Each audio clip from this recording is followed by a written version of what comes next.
할렐루야. 주 예수 그리스도의 이름으로 말씀 증거하겠습니다. 창세기 13장을 보시겠습니다. 창세기 13장 5절부터 공독하겠습니다. 창세기 13장 5절. 아브라함의 일행 롯도 양과 소와 장막이 있으므로 그 땅이 그들의 동거함을 용납지 못했으니 곧 그들의 소유가 많아서 동거할 수 없었습니다. 7절. 그러므로 아브라함의 가축의 목자와 롯의 가축의 목자가 서로 다투고 또 가나안 사람과 브리스 사람도 그 땅에 거하였는지라. 아브라함이 롯에게 이르되 우리는 한 고육이라. 나나 너나 내 목자나 네 목자나 서로 다투게 말자. 네 앞에 온 땅이 있지 아니하냐. 나를 떠나라.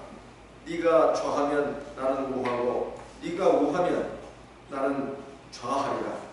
10절. 이에 롯이 눈을 들어 요단들을 바라본즉 소알까지 온 땅에 물이 넉넉하니 여호와께서 소돔과 고모라를 멸하시기 전이었는거로 여호와의 동산 같고 애굽 땅과 같았더라. 그러므로 롯이 요단 온 들을 택하고 동으로 옮기니 그들이 서로 떠난지라. 12절 13절 같이 읽겠습니다. 아브라함은 가나안 땅에 거하였고 롯은 현지 성읍들에 머무르며 그 장막을 옮겨 소돔까지 이르렀더라. 소돔 사람은 악하여 여호와 앞에 큰 죄인이었더라. 인생은 선택의 연속이다, 이런 말이 있습니다. 우리가 가진 능력은 사람마다 다 한계가 있습니다. 돈도 그렇고 건강도 그렇고 그리고 지혜도 그렇고 또 시간도 그렇고 환경도 그렇고 그리고 자기가 지금 처해 있는 삶의 모든 여건이 다 한계가 있습니다.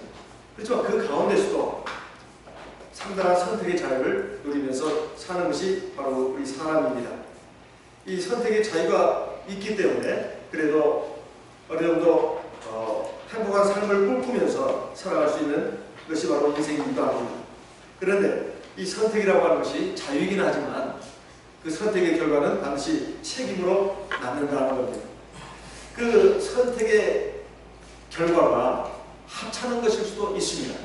하지만 때로는 그것이 운명적이고 결정적인 그 선택일 수도 있다는 것입니다. 우리가 이제 언젠가 매일매일 옷을 갈아입지 않습니까? 요즘은 단추 채우는 것에 실수하는 사람은 별로 없겠습니다만 첫 단추를 잘못 끼우면 마지막 단추가 오면 하나가 남은 것을 볼 수가 있죠. 이것은 그 사소한 선택입니다. 다시 풀고 처음부터 다시 하면 됩니다. 또 우리가 어떤 목적지를 향해서 가라고 할 때 차를 탔습니다. 가다 보니까 차를 잘못 탔어요. 그러면 도중에라도 내려야 합니다. 내려서 다시 왔던 장소로 와야 되는 경우도 있고 거기서 가는 또 다른 버스가 있다면 그 차를 옮겨 타면 됩니다. 어쨌든 그만큼 시간상으로나 거리적으로나 합의를 한 것이죠.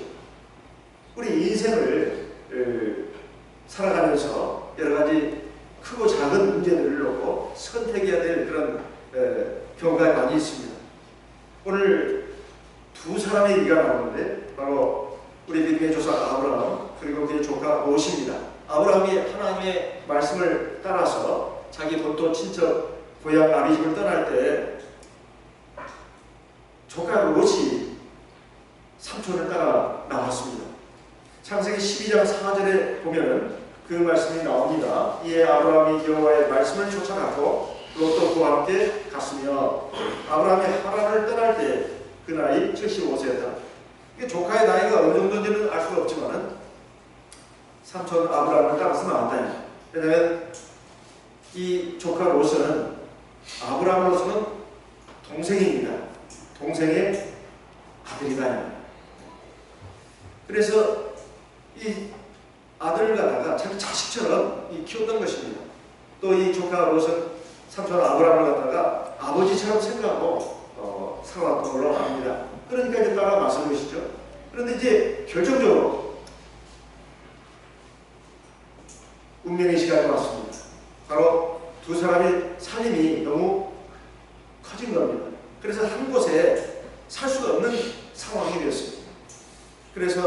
그러다 보니까 아무리 사람이 좋은 관계로 너무 이렇게 부닥기다 보면 감정이 상할 수도 있고 탓할 수도 있습니다. 근데 이 아브라함과 롯은 이 목축업을 하는 사람들입니다. 양과 소를 많이 거느리고 키우는 이런 것을 업으로 하는 사람들이에요. 아무래도 이제 좋은 목초지 또 좋은 물이 있는 곳이 한정될 수밖에 없습니다. 그러니까 그것을 놓고 이 아브라함의 목자들이나 롯의 목자들이 서로 좋은 물을 차지하겠다고 하다가 이제 다툼이 일어난 것이에요. 그래서 아브라함이 이렇게 돼서는 안 되겠다. 이러다가 참 큰일이 벌어질 수도 있겠구나. 이렇게 아브라함은 생각을 했습니다. 그래서 롯을 불렀죠. 그래서 얘기를 했습니다. 뭐라고 얘기했습니까? 8절에 보니까 오늘 우리의 하나님의 말씀을 보니까 우리는 한 고리라. 우리는 피를 나는 한 친척이고 형제다. 뭐 이런 말이죠. 나는 삼촌이고 너는 조카가 아니냐. 나나 너나 내 목자나 네 목자나 서로 양 키우는 문제 때문에 소 키우는 문제 때문에 다투게 해서는 안 되지 않겠느냐. 그러면서 아브라함이 롯에게 네가 선택해라. 여기 온 들이 있지 않느냐. 아마 아브라함과 롯이 어느 정도 높은 산에 올라가가지고 그 넓은 세상을 보여주면서 롯에게 말했던 것 같습니다. 그 조용한 장소장에 산에 올라가면 그리고 넓은 들이 보이니까 아마 심중에 있었던 이야기를 했겠지요. 그러니까 조카 롯이 뭐 그걸 가지고 고민하지 않았습니다. 뭐 사실 고민한 것은 삼촌 이거 어떻게 해야 되는가. 삼촌하고 이 문제로 인해 가지고 사이가 나빠지고 그리고 결국 원수처럼 되고 나중에 참 험악한 꼴이 나면 어떻게 되겠나 이런 생각도 조카로 역시 가지고 있었을 겁니다. 그런데 마침 삼촌이 이 말을 먼저 꺼내는 겁니다. 그랬을 때 조카 롯이 뭐 한마디 뭐 겸손하게 사양하지 않았습니다. 뭐 삼촌 왜 그러십니까? 제가 부족한 탓입니다. 제 목자들을 잘 제가 타이르겠습니다. 삼촌 제가 삼촌한테 받은 사랑과 은혜가 얼마나 큽니까? 보아와 같은 저를 지금까지 먹여주고 키워주니라고 얼마나 애쓰셨고 힘들었습니까? 저는 삼촌의 그 사랑이 너무 감사합니다. 제가 어떻게 삼촌을 따라 살겠습니까? 그런 말도 안 했습니다. 그리고 이게 어차피 헤어질 사이라면 이게 무슨 말씀입니까? 삼촌이 먼저 택하십시오. 제가 삼촌이 택하지 않는 곳을 택해서 가겠습니다. 이렇게 말을 해야 정상인데 롯은 그러지 않았다는 이것은 아브라함이 얼마나 훌륭한 사람인가 하는 것을 말해주는 겁니다. 얼마든지 자기가 주장할 수 있는 거죠. 내가 지금까지 너한테 먹이고 기른 그 값을 한번 생각해봐. 이건 돈으로 따질 수 없는 것이다. 내가 먼저 선택해야 되겠다. 자기 마음대로 얼마든지 자기 주장을 할 수 있습니다. 그런데 그렇게 하지 않았습니다. 왜 그랬을까? 아브라함은 첫째, 사랑이 있는 사람이다. 사랑이 있는 사람은 남에게 희생을 하고 양보를 해도 그것이 희생이다 양보다 생각하지 않습니다. 내 자식과 같이 키웠다. 아브라함이 지금 나이가 들었는데 자식이 없어요. 어쩌면 아브라함은 조카 롯을 후계자로 자기 상속자로 생각했는지도 모릅니다. 그만큼 애지중지 키웠다 이 말이에요. 그러니까 이 사랑이 거짓 사랑이 아닙니다. 진짜 사랑입니다. 그러니까 자식에게 마치 모든 걸 물려주는 것처럼 사실 모든 걸 물려줄 수는 없지만 이제 나중에 어떻게 자식이 생길 수도 있으니까 어쨌든 자식을 대하듯이 이렇게 아브라함이 조카 롯에게 선택하라고 먼저 말한 것입니다. 아브라함으로서는 다소간의 물질이라든가 뭐 이런 것 이것이 중요한 게 아니라 사람이 중요하다. 사랑이 중요한 겁니다. 그래서 이렇게 말을 한 겁니다. 그래서 이제 그 높은 산에 올라갔다는 말은 없습니다. 9절에 보면 네 앞에 온 땅이 있지 않느냐. 나를 떠나라. 네가 왼쪽을 택하면 나는 오른쪽을 택할 것이고 네가 오른쪽을 택하면 나는 왼쪽을 택할 것이다. 이렇게 말을 했어요. 그러니까 이제 조카 롯이 내가 이 선택할 수 있다는 게 참 다행이다 라는 생각을 했던 것 같습니다. 사람이 결정적인 순간에 가면 다 자기 이익을 도모하게 되어 있습니다. 나에게 손해될 짓은 제대로 하지 않아요. 인간관계가 좀 흐트러지더라도 깨지더라도 상관하지 않습니다. 결국은 나에게 이익이 돼야 된다. 그런데 이 사람이 롯이 선택한 기준이 뭔가? 아브라함과 달랐습니다. 아브라함은 화목과 사랑을 생각했고, 또 아브라함은 하나님께 내가 예배드릴 수 있는 것이면, 내가 신앙생활을 제대로 할 수 있는 것이면 어떤 것이라도 좋다. 이것이 아브라함의 삶의 선택 기준입니다. 그런데 롯은 그러지 않았다. 그러니까 아브라함은 눈에 보이지 않는 하나님이 사실 나에게 네 본토 친척 아비집을 떠나서 내가 지시한다고 가라 했을 때 이건 참으로 엄청난 모험이었습니다. 그리고 모든 삶의 기반을 이제 잃어버릴 수도 있는 위험천만한 곳일 수도 있는데 갔다 이 말. 하나님이 자기 삶의 중심이고, 그리고 하나님이 말씀하시면 거기에는 가장 좋은 곳이 있고, 그리고 가장 좋은 길로 인도한다는 믿음이 있었다 이 말. 그래서 하나님을 믿고 하나님을 경외하고 하나님을 의지하고 하나님을 섬기면서 사는 곳이라면 나는 어디든 상관없다. 이런 마음이었어요. 시편 84편을 보시겠습니다. 시편 84편 9절부터 읽어보겠습니다. 시편 84편 9절. 우리 방패신 하나님이여 주의 기름 부으신 자의 얼굴을 살펴보옵소서. 10절. 주의 궁정에서 한 날이 다른 곳에서 첫날보다 나은 듯 악인의 장막의 거함보다 내 하나님 문지기로 있는 것이 조사오니. 11절 같이 읽습니다. 여호와 하나님은 해요 방패시라. 여호와께서 은혜와 영광을 주시며 정직히 행하는 자에게 좋은 것을 아끼지 아니하실 것입니다. 12절 만군의 여호와여 주께 의지한다는 복이나이다. 이것이 아브라함의 믿음이었다. 근데 롯은 그러지 않았습니다.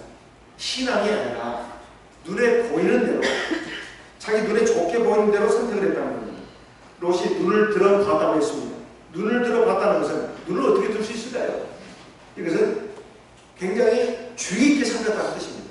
자기 눈을 갖다가 빼가지고 들 수 있는 것도 아니고, 눈을 들어서 봤다는 것은 굉장히 유심히 세심하게 살폈다는 거예요. 그래서 보니까 요단들이 눈에 들어왔습니다. 요단들이 들어왔는데, 요단들이 어딘가? 요즘 그 이스라엘 그 나라 옆에 요르단이라는 나라가 있습니다. 요르단이 JORDEN인가요? 이게 이제 요르단이에요. 요단을 그렇게 말합니다. 요단 그 평야가 눈에 샥 들어와봐요. 근데 그게 보니까 소알까지 온 땅에 물이 넉넉했다. 이렇게 되어 있습니다. 하나님께서 소돔과 고모라를 멸하시기 전년도로 이것은 이제 삽입절로 넣은 것입니다. 여호와의 동상 같고 애국당도 나옵니다. 그러니까 눈을 들어서 보니까 요단 평야가 너무나 살기 좋은 곳으로 보였다. 거기는 물도 넉넉하고, 그리고 또 풀도 많고 아주 기름진 땅이에요. 차원이 풍부한 곳에 왔습니다. 그리고 거기는 이미 여러 많은 사람들이 살고 있었다. 사람들이 많이 모이는 곳은 살기 좋은 곳입니다. 쉽게 말합니다.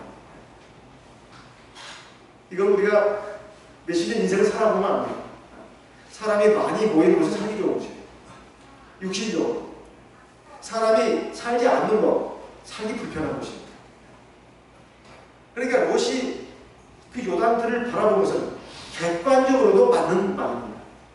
근데 요단들이 어딘가 한번 좀 보겠습니다.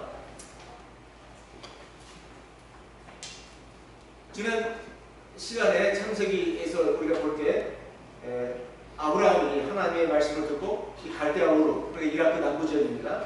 여기서부터 시작해가지고 저기 터키 남부 지역에 하란까지 갔습니다. 메소포타미아 평원으로 본다면 북부 지역입니다. 여기까지 가서 또 하나님의 지시를 받고 이 가나안까지 갔다. 오늘날 이스라엘입니다. 여기까지 갔습니다. 그렇게 갈 수밖에 없었던 이유는 여기에 거대한 가나안에 사막이 있었기 때문이라고 하는 거 말씀드렸습니다. 여기서 여기까지가 한 1000km 이상 되는데 여기서 여기까지도 1000km 정도 이상 된다고 합니다. 또 여기서 여기까지 1000km 이상. 그러니까 도합 이 갈대아 우르에서 하나를 거쳐가지고 저기 가나안까지 가는 데는 2000km 이상 되는 아주 어마어마한 거리를 간 것이죠. 오늘날 교통수단을 본다면 쉽게 갈 수 있지만 옛날에는 이건 정말로 목숨 걸고 가야 되는 굉장히 긴 거리였습니다. 이 가나안 땅에 가서 이제 기근이 닥치니까 저 이스라엘 저 끝에 있습니다. 거기서 애국까지 가지 않았습니까? 거기서 자기 아내를 빼앗길 뻔한 큰 곤욕을 치렀죠. 하나님의 역사로 다시 가나안으로 돌아왔습니다. 돌아와가지고 이제 하나님을 잘 경배하고 섬기고 있는데 이제 조카 롯이 간 곳이 어디냐 하면은 바로 이 소돔과 고모라입니다. 소돔과 고모라. 처음부터 여기 간 것이 아닙니다. 아브라함이 있었던 것은 이 마므레 숲이에요. 베들레헴 밑에 마므레 숲을 헤브론 지역입니다. 여기에서 이제 갈등이 생긴 거죠.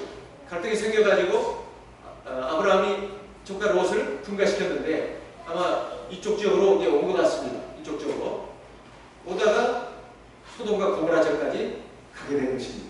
처음부터 소돔과 고모라로 간 것이 아니고 여기서 분가를 해서 얘가 동쪽 지역으로 이쪽이거나 아니면 여기 밑으로 내려온 것 같습니다.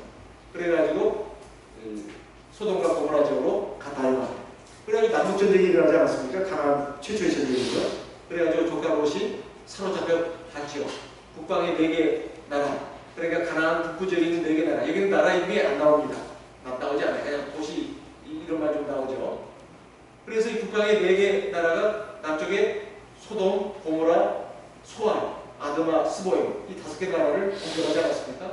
근데 이들은 여기를 대항하기 위해서 이 시딤볼장 여기 역청이 많이 나는 곳입니다. 여기에서 진지를 구축했는데 이 북쪽의 4개 나라가 그걸 알고는 이렇게 우회해가지고 돌아서 이들을 무찔렀습니다. 그래가지고 오히려 이 소돔과 고모라 성 사람들이 역청이 빠지고 이런 사태가 벌어졌죠. 그래가지고 이제 많은 사람과 재물을 끌고는 이 북쪽 어디까지 갔습니까? 이 다메섹까지 갔다. 이때 베들레헴 아래쪽 마므레 숲에 살고 있었던 아브라함이 조카 롯을 구하기 위해서 318명을 이끌고 특공대를 조직해가지고 여기까지 가서 그들을 물리치고 소돔과 고모라 성 사람들 또 자기 롯 가족들 재물들 다시 찾아가지고 여기까지 오지 않았습니까? 네. 바로 이 일이 지난번에 우리가 예배 시간에 참고했던 그런 하나님의 말씀입니다. 어쨌든 조카 롯이 갔던 곳이 이 지역이다 이 말이에요. 어딘가 봤더니 여기에는 이제 지도가 여기 소돔과 고모라 지역이라고 이렇게 나옵니다. 이게 사해고 여기가 갈릴리 바다입니다. 갈릴리 바다 여기가 사해. 갈릴리 바다에서 물이 쭉 나오지 않습니까? 이게 요단강이죠. 사해로 오면은 여기 이제 소금 바다가 소금 그 호수가 되는 거죠. 어떤 생명체도 살 수가 없습니다. 이 소돔과 고모라 지역이 바로 여기입니다.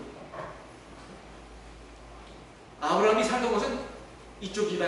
헤브론 위에 마므레 숲을 이렇게 해가지고 여기까지 롯은 이동을 해서 정착을 하게 된 것입니다. 근데 이 당시에는 여기가 굉장히 살기 좋은 곳이었다 이런 말입니다. 지금은 요르단 땅으로 들어가 있습니다. 그래서 어떻게 됐는가? 지금 이제 보시게 되면 원래 조카 롯이 가졌던 그 소돔과 고모라 지역이 나중에 다윗과 솔로몬 왕국 시대에 다 정복이 됩니다. 이때가 최융성기죠. 그러니까 조카 롯은 사실 나중에 모든 걸 잃어버리지 않습니까? 자기 아내도 잃어버리고 그리고 자기 2딸과 함께 깊은 산속에 들어가가지고 결국 알거지가 돼서 살게 되는데 거기서 나온 2 아들이 모압과 암몬입니다.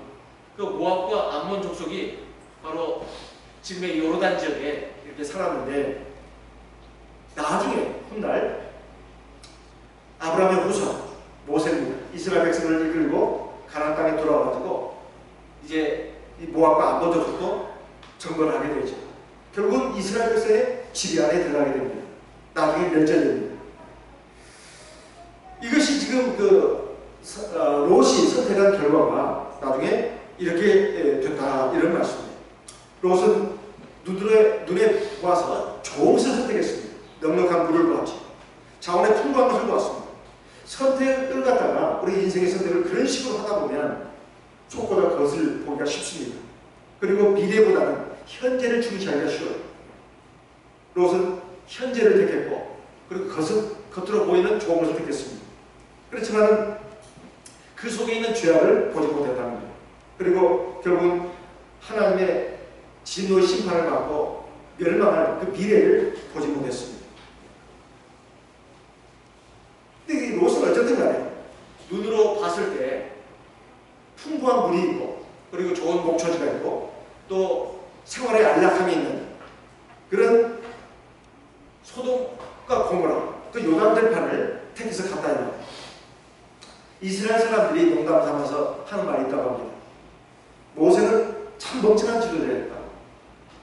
과거에 이스라엘 백성들을 애굽에서 이끌어낼 때 이왕이 많은, 이왕이면 기름이 많은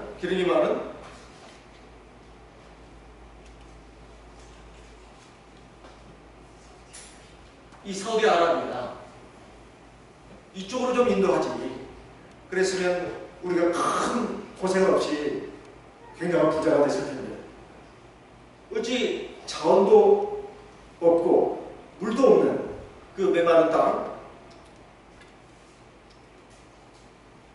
여기로 인도했단 말입니다. 사실 중동 전 지역에서 석유가 안 나오는 유일한 지역입니다. 자원도 없어요. 농사짓기도 굉장히 척박한 땅입니다. 근데 지금 어떻게 이 땅을 갖다가 적과 꿀이 흐르는 땅을 하느냐. 그렇지만은 그 농담처럼 하는 말이고, 사실 하나님을 경외하고 의지하는 그 신앙이 있기 때문에 하나님께서 돌보셔가지고 자기들에게 적과 꿀을 넘치게 주셨다. 이렇게 이스라엘 백성들이 알고 있습니다. 그러니까 우리가 생각해 볼 때 육신적으로 믿음이 없이 생각해 보면 세상적인 어떤 그 화려한 물질, 이런 조건들이 겉으로 볼 때는 굉장히 우리 삶에 굉장히 이익이 되는 것 같습니다. 그렇지만 신앙을 버리고 신앙을 떠나서 그런 걸 선택하다 보면 결국은 나중에 신앙 자체도 희미해지고 결국은 하나님 앞에서 복받지 못하는 그런 사람이 되기가 십상이다 이 말. 세상을 보더라도 그렇습니다. 자연자원이 풍부한 나라치고 제대로 사는 나라가 없습니다. 다 서구 열강 강대국들의 침략을 받아가지고 결국 식민지가 되고, 그리고 낙후된 그런 삶을 오랫동안 살아야 했습니다. 자원이 부족한 나라에서 산다는 것이 꼭 불행한 것만은 아니다 하는 것입니다. 오히려 자원이 부족한 그곳에 살 때 항상 결핍을 느끼면서 내가 좀 더 노력을 해야지, 더 몸을 부지런히 움직이게 되고 머리도 쓰게 됩니다. 그래서 아주 그 부잣집의 그 자녀들이 꼭 잘 되지 않습니다. 그러다가 너무 가난해도 그것도 문제가 있습니다. 오히려 좀 있는 듯 하면서 부족한 듯 하는 이런 그 집의 아이들이 오히려 건실하게 자라는 경우가 많다는 것이 많은 교육 전문가들의 그 통계 자료도 나오고 있습니다. 롯은 물질을 택하고 현재를 택했다. 그 속에는 죄를 보지 못했습니다. 그리고 그 후에 이어질 하나님의 진노의 심판을 보지 못했다. 이것이 롯이 잘못 선택을 했다는 것입니다. 롯이 처음에 봤을 때는 그 요단 들판이 굉장히 아름다운 에덴 동산과 같았다. 굉장히 살기 좋은 것이죠. 그리고 애굽과 같았다. 당시 애굽이 오늘날의 미국처럼 그런 강대국이었습니다. 그러니까 아주 살기 좋은 것을 그렇게 표현했다 이 말. 그래가지고 이거 축복받은 땅이다. 그래가지고 결국은 이쪽으로 가게 됐는데, 가서 결국은 향락의 삶에, 육체의 삶에 결국은 흘려들어가게 된다 이런 말이에요. 그래서 어떻게 됐는가? 롯은 당시에 이 지역 사람들이 하나님 앞에 큰 죄인인 것을 몰랐는가? 여기에 오늘 읽은 창세기 13장 13절에 보면 소돔 사람은 악하여 여호와 앞에 큰 죄인이다 이렇게 나옵니다. 살기는 좋아도 여기는 참 신앙생활하기가 굉장히 어려운 곳이다. 그리고 이 지역 사람들은 굉장히 음란하고 그리고 아주 또 난폭하고 그리고 뭐 법도 없이 사는 그런 무법한 사람들이다. 롯이 몰랐겠느냐 하는 겁니다. 모르지 않았습니다.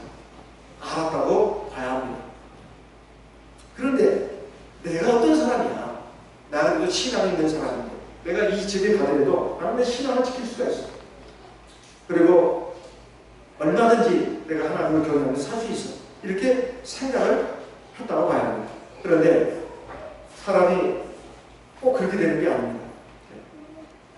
사실 롯이 여기에 들어가서 살면서 롯이 참 그 신앙이 그래도 있는 사람이었습니다. 신앙 양심이 살아있는 사람이었습니다. 그래가지고 보니까 살아가는 사람들의 모습들이 아주 엉망진창이에요. 그야말로 음란하게 이럴 때가 없고 정말로 사람 같지 않고 짐승 같은 삶을 살고 있다. 그러면서 이 롯이 날마다 마음에 고통이 찾아왔다고 했습니다. 베드로후서 2장 6절, 7절, 8절 말씀을 읽어보겠습니다.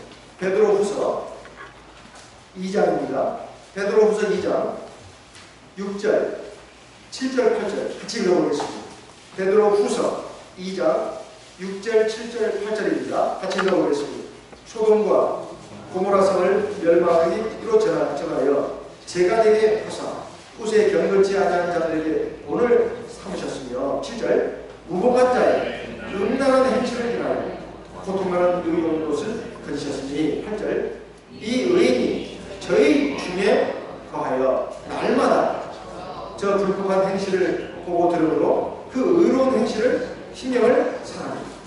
그러니까 막상은 육신적인 어떤 삶의 안락함, 풍요로움 이것을 택해서 갔는데 그 가서 보니까 사람들이 도덕적으로 윤리적으로 이게 말이 아닌 거예요. 나중에 자기 딸들이 세상에 내 짝이 될 사람이 없으니까 우리는 아버지한테 술을 먹여가지고 우리 후손을 얻자. 도대체 어떻게 그런 생각을 하냐. 그런데 당시 이 소돔과 고모라가 굉장히 타락한 곳이었다. 원래 동성연애라는 것이 이 소돔에서부터 나왔다고 하는 역사학자들이 견해도 있습니다. 그래서 동성연애를 갖다 영어로 소도마이트라고 합니다. 소돔에다가 마이트를 붙인 거예요. 소도마이트. 동성연애도 하늘지를 뜻했다. 하나님께서 이 소돔과 고모라를 멸망시키고 작정하신 데는 바로 이런 죄악 때문에 그렇습니다. 그런데 그것을 날마다 보고 있다. 듣는다. 그런데 그 자기 딸들도 그것을 늘 보고 듣습니다.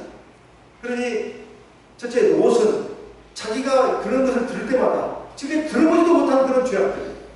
그러니까 마음이 늘 고통스러운 거예요. 그걸 기쁘고 즐거운 것이 아니에요. 그걸 늘 눈으로 봐야 합니다. 맨날 듣는 얘기가 그런 얘기들이에요. 그리고 자기 딸들도 그런 환경 속에서 자라게 됐습니다. 나중에 모압과 암몬 족속의 조상이 있지 않습니까? 그 딸들이 그것을 어디서 배웠냐? 바로 환경이 그런 환경이다. 그리고 롯이 그래도 하나님 앞에 신앙 양심은 있었고 믿음은 있었던 사람입니다. 하나님께서 이 소돔과 고모라가 정말로 그런 게 죄악이 강한다 해서 천사를 보냅니다. 근데 천사가 오는데 말하자면 천사를 알아보고는 우리가 좀 재미 좀 봐야 되겠다. 성경에 나오는 천사들은 대부분 남자의 모습으로 왔다고 추정이 됩니다. 마을에 그 남자들이 젊은이에서 노인까지 막 그 집에 들이닥쳐가지고 그 두 사람을 내놓으라. 우리가 재미 좀 봐야 되겠다. 동성연애 하겠다는 거죠. 롯이 그 사람들을 말리지 않습니까? 그러면서 어떻게든지 보호하려고 합니다. 이것은 바로 롯이 하나님 앞에서 그래도 신앙 양심을 가지고 있었고 믿음을 가지고 있었던 사람이라는 것을 알 수가 있습니다. 그런데 어쨌든 간에 이렇게 이제 들어가면서 자기 두 딸들뿐만 아니라 자기 아내도 이 소돔과 고모라 성 사람들의 삶에 어느 정도 동화가 됐다. 그 물질의 안락함이 주는 것이 굉장히 꿀물이거든요. 사람이 어느 정도 수준 있는 생활을 하다가 좀 떨어지면 그것처럼 고통스러운 게 없습니다. 사람은 그렇게 약한 존재, 돈에, 물질에 굉장히 약한 존재입니다. 인간의 육체를 가지고 있기 때문에. 그런데 어쨌든 그걸 빠져나오려면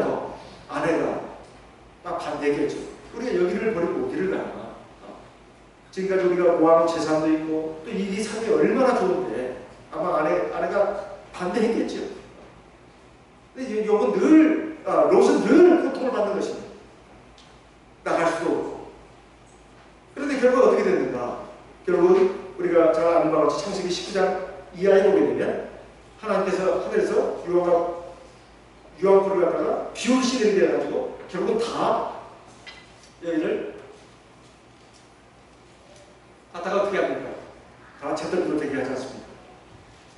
천사들이 지금 롯의 가족들을 이끌고 나오는데 뒤돌아보지 말라고 했습니다. 그런데 롯의 아내는 너무나 아까운 거예요. 어떻게 여기를 버리고 간가? 하나님이 어떻게 멸망시키겠는가? 그게 믿어지지도 않고 그리고 하나님이 심판이고 뭐가 해? 지금 당장 급히 빠져나오라고 그러는데 거기에 있는 많은 그 재산들 이거 어떻게 하냐는 거야. 그리고 이 삶을 어떻게 버리고 어디로 간단 말이야. 그래서 아쉬워가지고 뒤로 돌아보지 않았습니까? 결국 뭐가 됐죠? 소금 뭐가 됐어요? 기둥이 됐어요. 이번에 나온 비처럼 해보니까 뒤에 그 배경사진이 그게 컴퓨터 그래픽으로 그린 사진 같아요. 소금 기둥입니다. 아마 모세 아내를 그렇게 형상화해서 그린 게 아닌가 싶어요. 상당한 솜씨도구만요. 결국 소금 기둥이 되고 말았어요. 그럼 롯의 입장에서는 어떤 것입니까? 그가 원래 자기 삼촌 아브라함에서 분가할 때 가져갔던 재산들이 있을 겁니다. 그 재산, 그리고 또 거기 가서 아마 또 모은 재산도 있겠죠. 다 잃어버렸습니다. 뭐 재산은 그렇다 치더라도 사랑하는 아내도 잃어버렸어요. 그리고 두 딸들과 함께 간신히 살아남아가지고 이제 기쁜 산속에 들어가는데 안 그대로 들어간 거 아니겠습니까? 그래가지고 나머지 여세를 갖다가 비참하게 살게 됐다. 이것이 창세기 19장에 30절 이하로 나오는 말씀입니다. 그 두 딸이 낳은 모압 딸 암몬 족속은 나중에 하나님의 백성을 대적하는 원수 민족이 되지 않습니까? 롯이 그렇게 갈망했던 아름다운 땅, 기름진 들판, 그리고 풍요로운 그 삶, 그리고 쾌락과 즐거움이 있는 그 화려한 그 삶은 대체 어디로 갔단 말인가? 하나님을 떠나고 하나님을 믿는 신앙을 떠나고 그리고 하나님의 인도하심을 믿는 그런 길에서 떠나는 삶의 결국은 결국 이렇게 된다는 것입니다. 그런데 아브라함은 그러지 않았습니다. 아브라함은 하나님이 이제 아브라함에게 나타나셔가지고 복을 주십니다. 조카 롯이 자기 모든 것을 끌고 자기를 떠나갔을 때 아브라함은 외롭게 허울한 골반에 홀로 서 있었습니다. 근데 하나님이 나타나셔가지고 아브라함에게 복 주시지 않습니까? 너희 눈에서 눈을 들어서 동서남북을 봐라. 그리고 종으로 회복을 행하여보라. 네 눈에 보이는 모든 땅을 내가 너에게 줄 것이다. 이게 하나님이 복을 약속하시는 겁니다. 결국 롯이 택했던 그런 땅, 그런 것들은 나중에 전부가 다 아브라함의 것이 됩니다.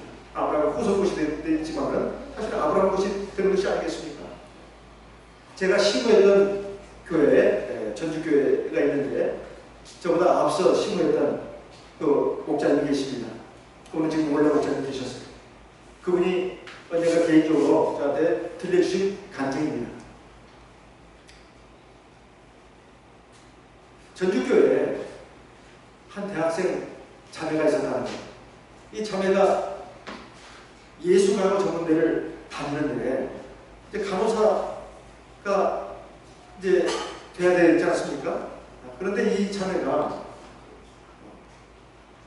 원래 그러니까 우리 교회 그 고등학교 때까지 잘 그런 데로 좀 나왔어요. 나왔는데 이제 예수간호 전문대학을 이제 들어가서 간호사가 되려는 꿈을 가지고 있었습니다. 근데 그때는 이제 그랬던가 봅니다. 장로교회 다니는 그 신자라는 증명서가 있어야 되고 장로교회 그 교회 목사님의 추천서가 있어야 합격을 시켜줍니다. 이 자매는 이 참여수교를 다닙니다. 낼 수가 없는 거죠. 그래서 이 자매가 목자님한테 찾아와가지고 그 사정을 얘기했습니다. 목자님, 제가 이 예수라고 전문대를 들어가서 간호사가 되고 싶은데 지금 이런 제한이 있습니다. 근데 참여수교는 2단이라고 해가지고 받아주지 않고 결국 그 학교에 들어갈 수 없는 지금 형편입니다. 그래서 목사님께 제가 양해를 구하고 싶습니다. 제가 몇 달만이라도 장로교를 좀 나갈 수 있게 해주십시오. 그래서 거기서 그 신도라고 하는 그 증명서도 받고 또 그 목사님의 추천서를 받고 싶습니다. 그렇게 해서 제가 예수 강호 전문대에 들어가야 되니까 몇 달만 목사님이 양해해 주시기 바랍니다. 목사님 뭐라고 말씀하셨을까요? 그러면 안 된다. 제가 신앙을 버리지 않을 거예요. 우리 교회 신앙 안 버릴 겁니다. 그러면 안 된다.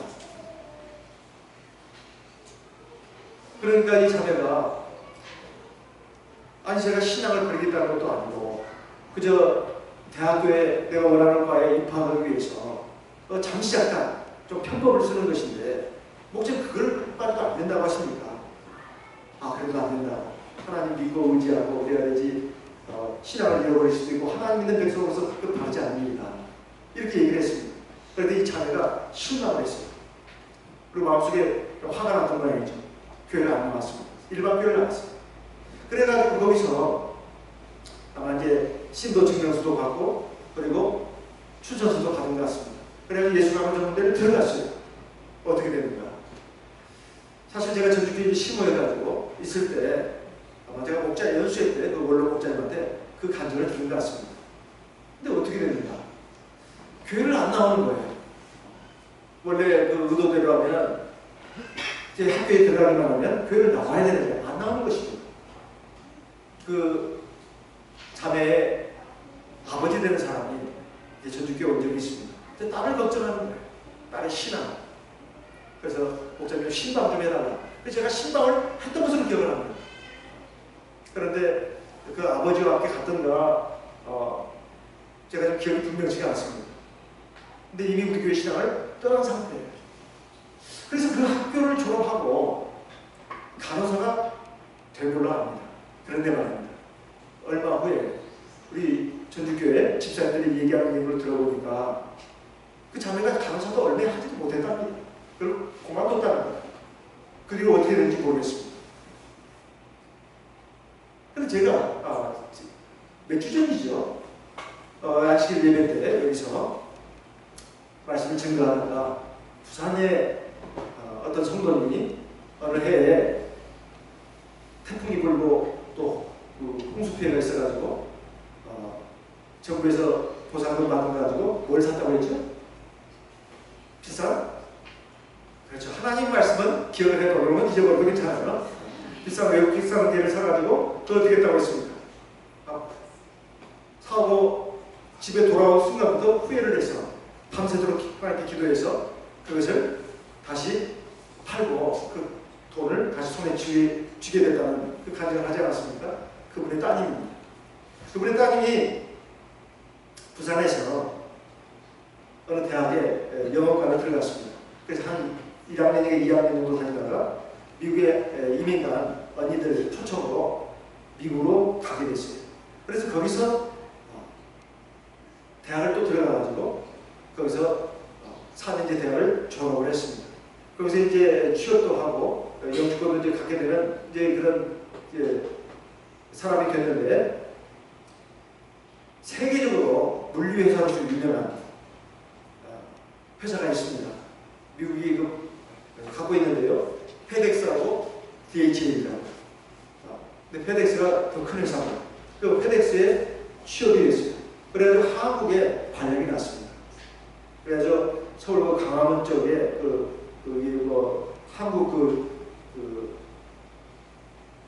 한국의 그 지사의 그 본부가 거기 강화문 쪽에 있는데 거기에 이제 팀장으로 이제 근무를 하게 됐어요. 제가 그때 대학교를 신고 있었습니다. 화요일 저녁, 금요일 저녁, 안식일 예배 빠지는 적이 없습니다. 그렇게 그 직장 생활에 바빠도 교회 생활을 열심히 했습니다. 신앙이 있어요. 어떤 분의 중매로 해가지고 또 믿음의 형제와 결혼을 했습니다. 가정을 이루게 됐습니다. 두 딸을 낳았습니다. 남매를 낳았습니다. 딸 하나, 아들 하나. 아직 아이들이 어립니다. 그런데 이제 아이들의 장래를 위해서도 그렇고 미국 영주권과 시민권도 갖고 있습니다. 이제 미국에 정글 신청을 했어요. 그랬더니 정글이 됐습니다. 그래서 대방교회에 인사를 하고 이제 미국으로 가게 됐는데 미국에 이제 페덱스 회사가 전국에 다 있지 않겠습니까? 그런데 어디로 발령이 났냐면 미국의 시골주라고 하시면 남부 지역입니다. 테네시주가 미시시피주. 그런 좀 사람들이 별로 살지 않는 지역. 나쁘된 지역입니다. 거기에 발령이 났어요. 그게 가가지고도 인터넷 동영상을 통해서 대방교회 설교를 듣는 겁니다. 언젠가 저도 좀 연락이 된 적이 있어요. 목사님, 인터넷 동영상을 통해서 항상 설교 말씀을 듣고 있습니다. 그런데 그걸로 이제 힘을 얻고 있었습니다. 그런데 아이들이 점점 커나는 거예요. 아이들의 신앙 상태가 염려가 됐습니다. 자기는 괜찮은데 아이들이 이렇게 동영상 설교만 가지고 되겠는가. 그래서 결심을 했습니다. 미국에 우리 교회가, 참예수교회가 주로 서부 그리고 동부 이쪽에 있고 중부에는 별로 없습니다. 그런데 미국의 중부 지역에 텍사스주가 있고 거기에 주도라고 하시는 달라스가 있는데 거기에 우리 참예수교회가 있습니다. 우리 정원진 목사님 가족이 또 그쪽으로 가시지 않았습니까? 얼마 전에 한국으로 갔었는데요. 그 가족들이 지금도 거기에 살고 있습니다. 거기 가야 되겠다. 우리 한국 성도들이 많으니까. 그래서 우리 자녀들도 이 교회에서 믿음 정화하면서 신앙의 사람으로 키워야 되겠다. 이런 마음을 가지고 본사에다가 달라스로 정근해달라고 이렇게 신청을 했습니다. 그랬더니 갈 수 없다는 거예요. 자리가 없다는 것입니다. 가려면 직급을 낮춰서 가야 된다는 거예요. 그러니까 팀장에서 이제 초입 신도, 그리고 봉급도 적게 받고 굉장히 또 일도 이제 하드랜드처럼 해야 할 일도 많습니다. 그래도 가겠다. 봉급이 이제 상당히 많이 줄겠죠. 그리고 일도 더 많아지겠죠. 그런데도 자기 자녀들의 신앙을 위해서 그 달라스로 가는 것으로 신청을 했습니다. 물론 남편하고 상의도 했습니다. 그래가지고 이제 갔더니 그 세계적인 그 회사고 구조조정을 하게 됐습니다. 그때 그 불경기가 전 세계적으로 이렇게 일어나가지고 구조조정을 했는데, 구조조정을 하면 대체로 위석도 자르지 않습니까? 월급이 많은 팀장부터 간부급부터 자르잖아요. 근데 거기서 살아남았어요. 이게 얼마나 큰 하나님의 은혜입니까? 그런데 몇 달 후에, 얼마 후에 다시 승진을 했어요. 그래가지고 다시 팀장이 됐습니다. 제가 이제 인터넷을 통해서, 페이스북을 통해서 달라스 교회의 그 상황을 종종 봅니다. 그리고 종종 오고 가는 인터넷을 통해서도 그 자매의 그 가정의 그 신앙생활도 제가 듣습니다. 너무 행복하다는 거예요.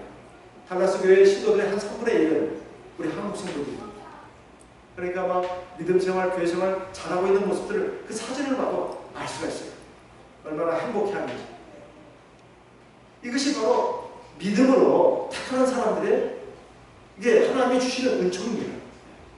우리가 당장 눈앞에 있는 것, 좋아 보이는 것을 택하면 이익인 것 같아도 믿음으로 택하지 않고 신앙으로 택하지 않고 하나님을 경외하는 걸로 택하지 않고 하나님을 의지하고 나가는 걸로 택하지 않고 세상적인 안목, 인간적인 안목으로 택해서 나가다 보면 결국은 실패한 인생이 되고 맙니다. 우리가 자녀들을 키울 때도 그 점을 항상 염두에 둬야 합니다. 세상 사람과 같은 방식으로 살라고 하면 안 된다. 우리가 믿음으로 자녀들을 위해서 기도하고 우리 아이들이 교회에 와서 예배를 제대로 드리나 안 드리나 이것을 항상 주의 깊게 봐야 합니다. 내가 세상 사람들을 자녀들보다 뒤처지게 해서는 안 되겠다. 해가지고 수십만 원 들여가지고 과외도 시키고 온갖 종을 배우게 하면서 신앙의 이런 교육면에 있어서는 우리가 소홀히 한다면 나중에 반드시 후회할 날이 옵니다. 이것은 지금까지 많은 성도들이 보여준 예예요. 여기 수원교회 성도님들을 보게 되면 참 그렇지 않다는 것을 제가 알고 마음에 참 감동을 받았습니다. 안식일 날 되면 다 아이들 손 잡고 교회 와서 이렇게 예배 드리고 또 오후 예배도 지치지도 않고 예배 드리는 모습을 볼 때 정말 우리 수원교회 성도님들은 참 이런 점에서 아주 모범이구나 이런 생각이 듭니다. 이것을 끝까지 가야 합니다. 끝까지 가야 됩니다. 믿음은 믿음을 낳습니다. 불신앙은 불신앙을 낳아요. 부모의 그 신앙을 보고 자녀들이 배웁니다. 그래서 기도라고 하는 것은 교회 와서만 하는 게 아닙니다. 집에서도 기도해야 된다. 성경은 교회 와서만 보는 게 아닙니다. 집에서도 봐야 합니다. 이것을 아이들이 다 안 보는 것 같아도 다 봅니다. 애들이 교회 와서 장난치고 뛰어노는 것 같아도 그게 아니에요. 다 보는 것입니다. 그래 중간중간 나중에 방황을 하고 길 잃은 양이 되더라도 나중에 돌아옵니다. 왜? 어렸을 때 엄마, 아빠 그리고 할아버지, 할머니가 하나님께 어떻게 경배를 드렸는가, 예배를 드렸는가, 하나님 믿는 삶은 어떤 삶인가 눈으로 보고 귀로 들었기 때문에 그것이 안에 버팀목처럼 있어가지고 나중에라도 돌아옵니다. 그래서 우리 어린아이들의 그 신앙을 갖다가 가볍게 생각하면 안 됩니다. 귀하게 생각해야 된다. 그런데 롯은 두 딸을 데리고 소돔과 고모라 지역으로 갔습니다. 눈에 보이는 것들이 많이 그런 음란한 것들이. 그러니까 누가 가르쳐주지도 않았는데 감히 아버지에게 술을 먹이고 술 취한 상태에서 아이를 갖는 이런 어마어마한 폐륜을 저지르고 말았습니다. 그렇게 해서 그들의 삶이 어떻게 되는가? 결국은 모든 것을 잃어버리는 그런 비참한 실패의 삶으로 끝나고야 말았습니다. 오늘 이 시간 듣는 말씀을 통해서 이것이 옛날 몇천 년 전의 얘기가 아니다. 바로 오늘 저와 여러분이 주시는 하나님의 말씀입니다. 저와 여러분뿐만이 아닙니다. 우리 자식들, 우리 손자들, 하나님이 이제 이 세상을 심판하러 오시는 날까지 이 믿음의 삶 그리고 불신앙의 삶은 극명하게 갈라질 것입니다. 그 끝을 말합니다. 그 끝이 바로 결론입니다. 그 끝의 결론은 오늘 아브라함과 롯이 보여줬습니다. 우리는 여기에서 교훈을 얻어야 되겠습니다. 아브라함이 선택한 것, 롯이 선택한 것, 그 결과가 어떤 것인가. 우리는 이것을 정말로 귀한 교훈으로 삼고 우리 신앙의 좋은 특별로 삼아야 되겠습니다. 이렇게 해서 우리가 아브라함의 선택을 하는 그런 길로 가는 저와 여러분 되시기를 바랍니다. 다 같이 목도하시겠습니다.